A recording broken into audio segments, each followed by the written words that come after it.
నేను ఏ మాట కూడా ఉట్టిగా చెప్పను.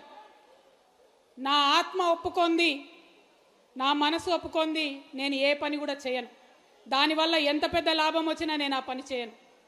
అట్లా చేసేది ఉంటే నేను ఎక్కడుండేదాన్నో మీకు తెలుసు.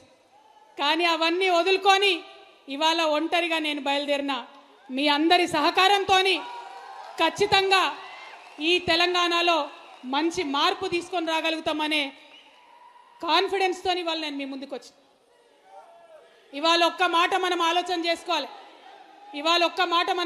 చేసుకోవాలి. చాలామంది మా అగ్రవర్ణ మిత్రులకు నేను హృదయపూర్వకంగా చేతులు జోడించి వినమ్రంగా విజ్ఞప్తి చేస్తున్నా. ఏంటిది సామాజిక న్యాయం? ఏంది సామాజిక న్యాయం అంటే ఏంటిది?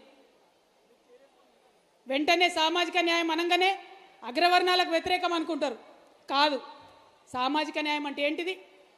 ఒక దగ్గర ఒక 100 రొట్టెలుంటే, ఆకలితో ఉన్నటువంటి 100 మనుషులుంటే, 100 రొట్టెలుండి ఆకలితోనున్న 100 మనుషులుంటే మానవత్వం ఏంటిది? మనిషి ఒక రొట్టె ఇయ్యాలి, అందరు ఆకలి తీర్చాలి. ధర్మం ఏంటిది? మనిషి ఒక రొట్టె ఇయ్యాలి, అందరు ఆకలి తీర్చాలి. న్యాయం ఏంటిది?